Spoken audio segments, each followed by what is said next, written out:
Good morning and welcome to Western Australia as the sun is still rising over our lineup here at the main break of Margaret River. You're watching the drug-aware Margaret River Pro, and welcome to Dawn Patrol here an early Tuesday morning.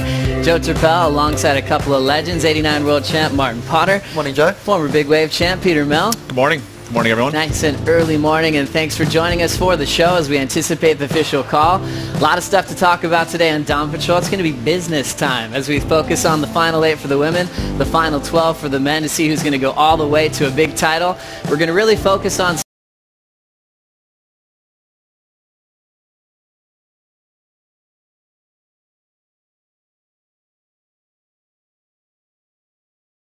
for water and the WSL to see how things are going over there, giving them clean water to drink.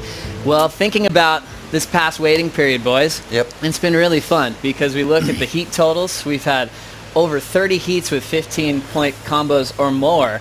Into the 9s, we're talking 15 plus just single high scores into that 9 range, including on the women's side, Bianca Tyler hitting that mark as well. What's happening on the main break, Potts, is incredible. Well, it's just lighting up, Joe. I mean, it's been that high performance size, it's been that offshore wind, it's been it's enabling the surfers just to attack it. So it's been fun to watch. And it's been 4 days straight, which is right. So everyone's kind of getting in a rhythm. Yep. Interesting when you look at main break conditions. Some people used to think that we outgrew this wave in high performance efforts. It sort of seems like the way these guys are approaching it now, we're seeing as many explosive turns as you would see at a wave like Lower Trestles, Potts. Well, that's it. I mean, it's got that high performance factor to it. I mean, it's a short, punchy little right-hander. It's got those little steps in it where it sort of stands up. So we're seeing, we're seeing the surfers sort of get to know it a little bit better. It's got those different moods, but it's been fun. Well, we have had a lot of straight days of competition, and we want to see if we're getting closer to finals day. As we say a big good morning to Rosie Hodge, and we'll get the call with our commissioner, Kieran Perrow. Good morning, everyone. Yes, Kieran Perrow. It's kind of a weird feeling having the wind at our back. Looking at the conditions today, do we think that we'll get the contest underway? Yeah, it's not great out there this morning. Onshore wind, we haven't had this for a few days. We've been waking up and having beautiful West Oz morning offshores.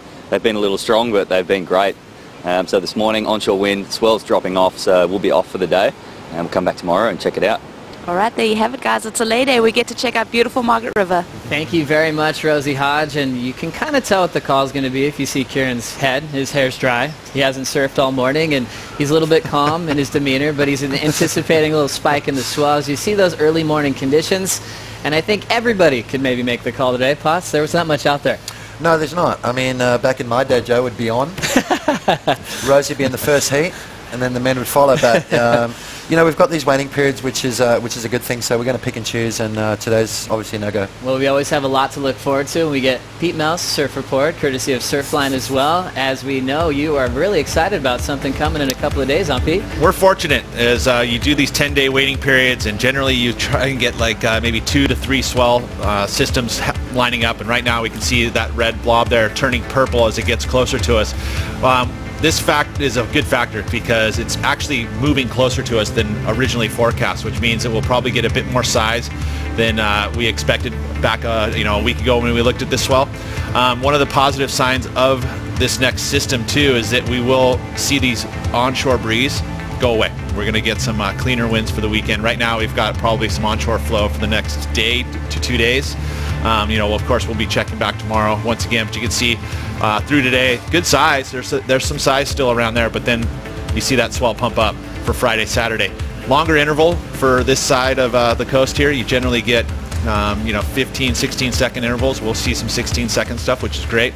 And it should be pretty strong here for main break. Well, the interesting part when we come to Margaret River these days is we know we have a few different venue options. It's been all about the main break, but it was pretty groundbreaking the last couple of years when KP was sending the top 34 over to the box. Potts, are you kind of sensing a possibility we might be looking at that venue the next couple of days? Fingers crossed. I mean, it's always good to have 1 or 2 rounds out there. It just shows that, the guy that walks away or the girl that walks away that wins this event is able to adapt to all kinds of conditions. Obviously, the box is one of the most challenging waves. We saw some 10-point rides last year. Owen Wright, obviously, for me, the big standout. Big wipeouts. It's a wave of consequence. So I think that's part of the tour these days. You've got to be able to adapt and ride those different kind of waves. Well, Pete, when we look at the swell forecast for main break, does it have to be drastically different for the box? What are we hoping for?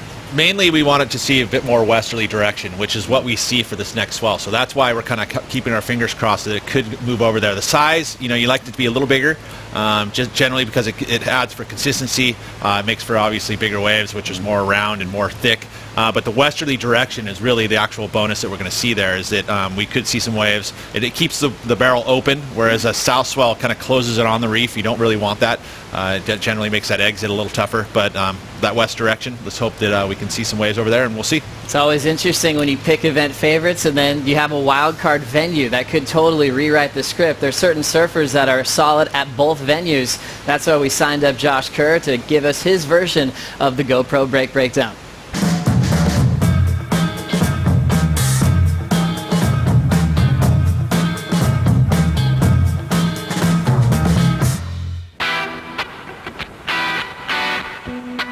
So we're in southwest Australia, down at Margaret River, right here at Surfers Point, and over my right shoulder we have Main Break, which is the main Con-S site, and then over here we've got the Box, which is a pretty nice hollow right-hander.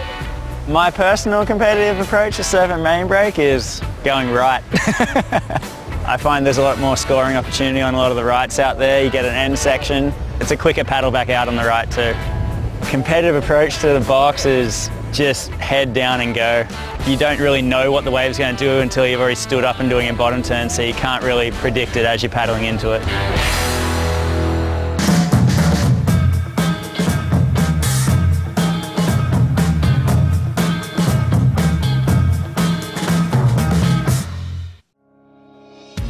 I'm calling out your name as I walk along the river. I'm looking for the place where my soul dwells forever. I hear footsteps creeping up behind me, saying you don't have to be alone, you know. Come home. Come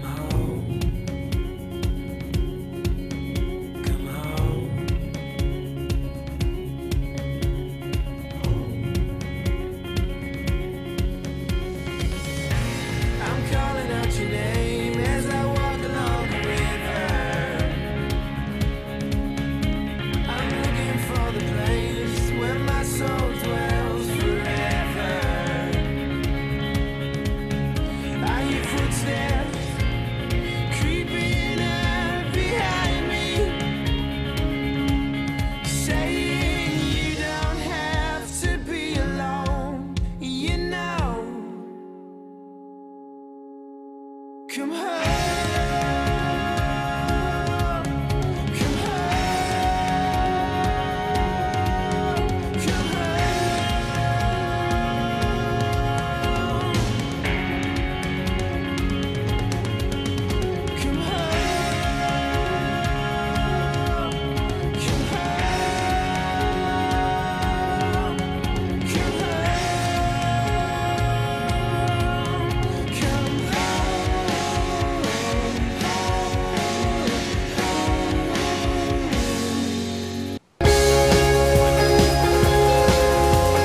Good morning and welcome back to a very sleepy event site here at Margaret River for the drug-aware Margaret River Pro. It is Dawn Patrol. The waves are looking pretty small. If you're just joining us, our commissioner, Kieran Perro, has called it off for the day.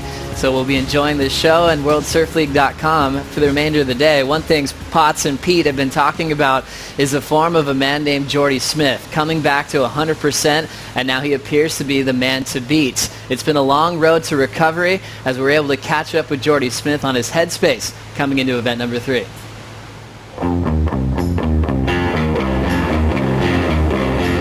Margaret's is an event where you got to be prepared for every situation, whether you're going to be surfing at Main Break or you're going to be at the Box. And now this year's been added is the North Point. I had one of my best waves of my life there last year. Once I got up there, I was like, oh, Mayday. You know, either I'm going to break my knees or I'm going to make, you know, one of the moves of my life. Didn't claim it too high, but I couldn't really believe it. Inside, I was screaming. After that day, you know, I had so much confidence going. It was incredible. I think I maybe just kind of got a little caught up. The very next day, took a chance on this one wave, went over the falls, hit the bottom, and blew my heel out. Yeah, a bit of breaking news. Jordy Smith in the medical as he's getting some stitches in his foot. Going to surf a few waves around town here. Hit the reef pretty good and solid. When it blew my heel out, from the impact hitting the reef, it buckled my knee at the same time. That was really tough coming back from that because you can't start rehabbing your knee until you fixed your heel. I had to pull out of the event, went home and kind of reevaluated everything. I just wanted to try and get back as quick as I could for J-Bay. One day before the event was going to start, my back just seized up. At that point I just went, that's it, you know, I'm taking some time for myself to be able to figure out exactly what I've got to do to get back at 100%. He was going to rehab and it just wasn't getting better, and it had been like 3 or 4 months, and I remember speaking to him, he was just like getting bummed out and he was starting to like lose a bit of like hope, just thinking like, is it ever going to get better? The pain was defining him.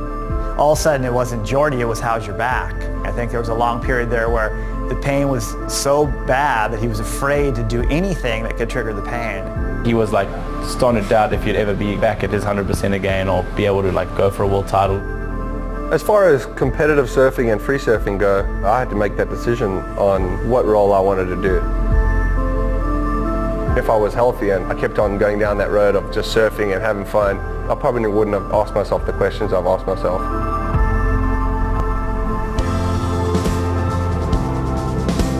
Now Jordy's up, holds that rail off the top, now jams it perfectly as Jordy will be preparing for the final.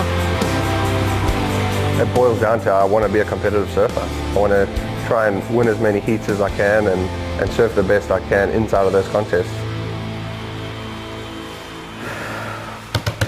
What an amazing comeback for Jordy Smith, getting himself back to 100%, looking loose, happy-go-lucky. He's in a really good place right now with his surfing, and he's currently number 3 in the world on the Jeep leaderboard. Potts, Pete, it's interesting when we break down that element of trying to free surf at a high level, but also compete for world titles. Jordy going on record saying this is his time just to focus on the tour and try to fulfill his dream. I like what he's saying, you know, like he's done all those. I mean, last year got that amazing wave. He's got the most incredible video parts, but it's time now to get serious. Focus on competitive surfing and try and win that world title that he said he's going to get.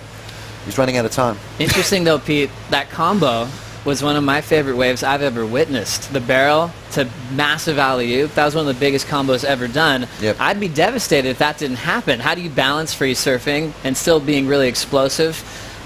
Are you not allowed to do that anymore if you're competing for a world title? I don't think we should really take into account that he's not going to be doing that kind of stuff. I think that obviously you're going to be pushing yourself every surf you have, but what he's got to do is focus directly on competition and what he's doing. You know, I mean, like surfing around the break, riding the boards you're going to ride in competition, just training everything around that rather than trying to get the clip with your photographer and going to a place that's not necessarily going to be. He's just focusing on it. And some of the changes that I've seen him make here specifically is that if you were to go over to the competitors area during any time we're running competition, he's there all day long. He's hanging out, he's watching scores, he's he's embracing the whole entire atmosphere. I mean, he's got a nice home to go home to and hang out at home, but he's not. He's here, he's watching scores, he's learning the break, he's soaking it all in. He wants and to enjoying win. it. Yeah, and you can see it. Yeah. What an exciting place to be, and we can't get enough of this form from Jordy Smith. We'll stick with that theme. Coming up next, let's just review the tape of all of Jordy Smith's highlights so far this season. That's coming up next on Dawn Patrol.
steps creeping up behind me,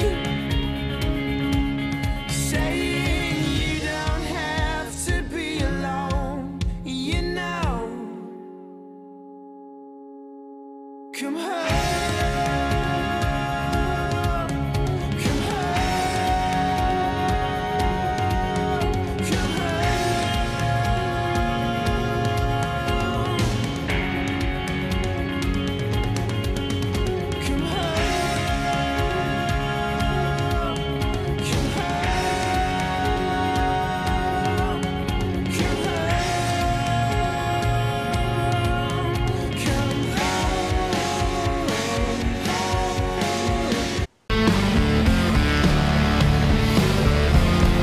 Good morning and welcome to Dawn Patrol here at the third stop of the Samsung Galaxy Championship Tour. This is the drug-aware Margaret River Pro. Once again, the contest has been called off for the day.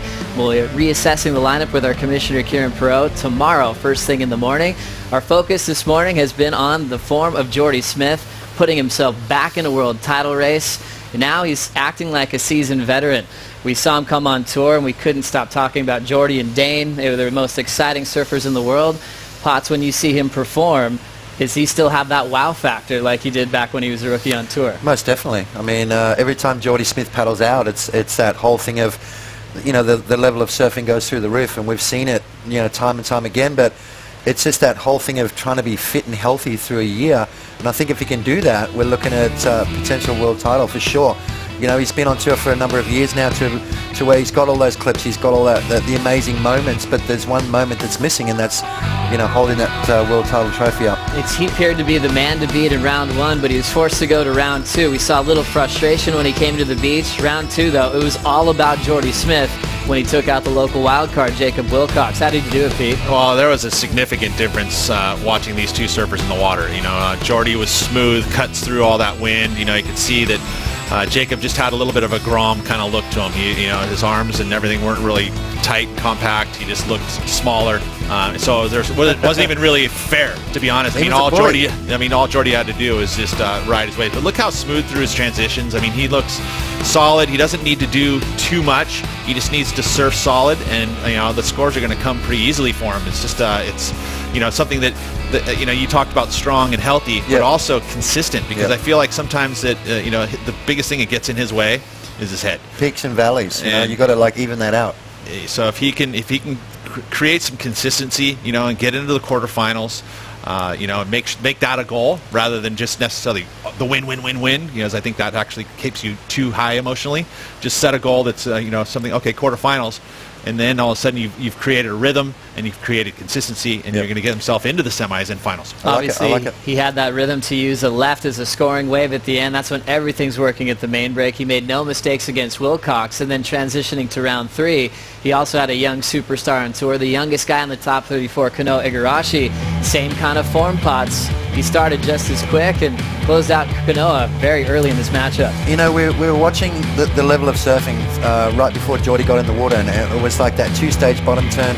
Jordy gets out in the water, and it's just that one big flowing bottom turn into those amazing turns. I mean, he just foamed, Pete. He's got a bigger board under his feet. He's a strong, solid guy, and he's making his opponents look, like you said, like weak, and they look like kids when they're surfing. It's not fair, really. No, it's not. I mean, he's been a bully over the last couple of rounds, but you know, it's just that's what he's got going for him at the moment that no one else does. Just that confidence, that big swooping turn, that snap off the top. I mean, it's hard to match, especially out here at Margaret River. Well, this was the wave that made Potts go on record saying Jordy will win this contest here on the main break. He is lethal. Great combinations, power and flow is all there, and look at him just cruise into the event side. He's looking like he's in a very comfortable headspace. Pete, are you going with Potts' call there that Jordy is the man to beat, even though he's not world number one? Yeah, no, I'm very much so, just because of what he's been able to do recently with the, you know, the final in Bells Beach. So that's carried over here. Again, his demeanor on site. He's here, he's focused, he's enjoying, he's smiling. He's got Galley in his corner, which I think is just an extra boost, just to kind of, you know, voice in his head that's going to give him just that assurance that he's the man to beat. Well, he's got the fire, and obviously I don't know if anyone can outpower him on tour. That's kind of the statement you're making, Potts. Do people have to change their game against a guy like Jordy? If it comes to turns, is he unbeatable on tour? Well, at the moment he is. I think, you know, a slow start on the Gold Coast, finals at Bells. I think he's going to go one better here. So he's the one to catch for sure. Really exciting seeing Jordy back to form as he is a true world title threat. Welcome back, Jordy, and he is in a happy place. We look for more explosive maneuvers later on in the draw. Coming up next on Dawn Patrol, we'll catch up with the World Surf League strike mission with Waves for Water.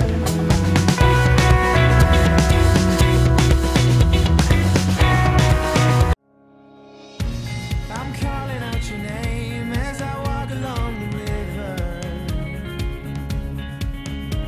I'm looking for the place where my soul dwells forever. I hear footsteps creeping up behind me, saying you don't have to be alone, you know. Come home. Come home. Come home.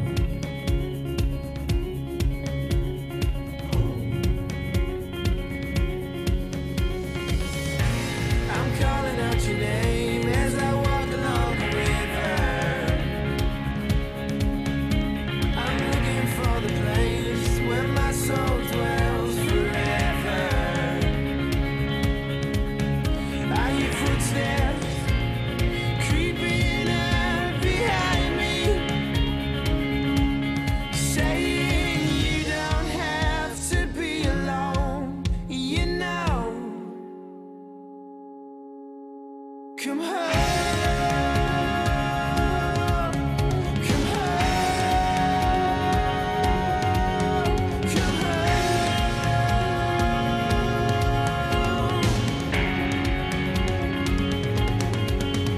Come home. Come home. Come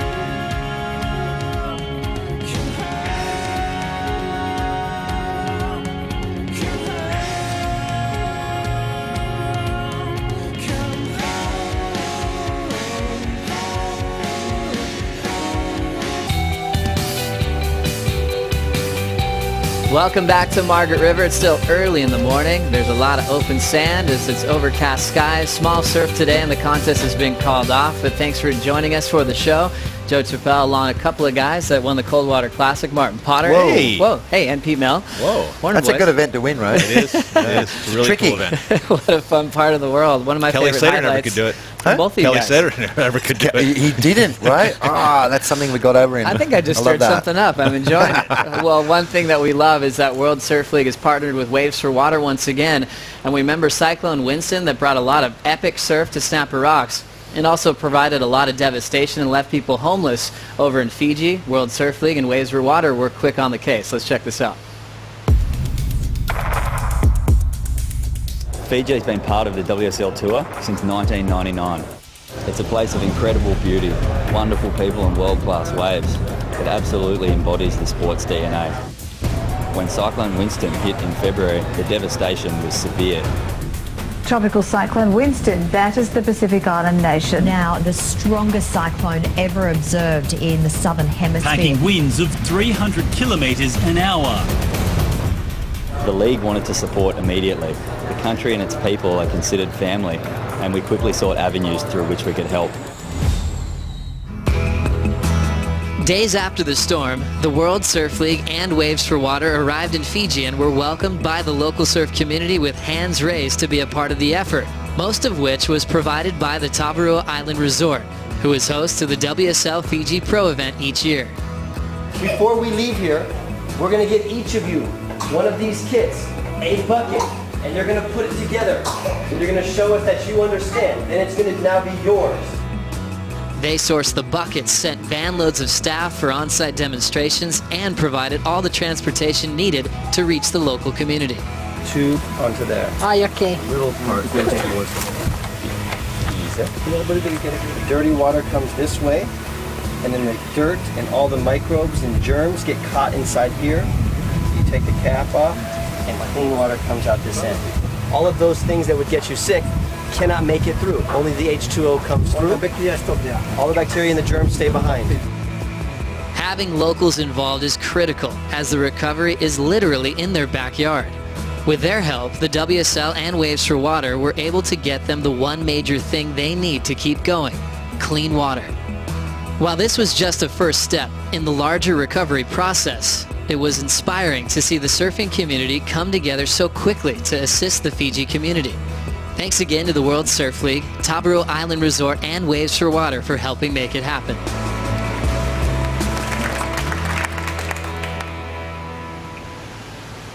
It's amazing just to see the smiles on the faces of the Fijians. It's something that we all look forward to seeing every single year, and a very close place to our hearts. And we saw that strike mission unfold. It's really important for Waves for Water to be aware of not even just surfing regions these days, but anyone that just needs clean water. You can check out more on wavesforwater.org if you want to be a clean water courier or help out with any cause that means a lot to you. Pat, you spent some time on one of the missions in Fiji recently. How'd that feel?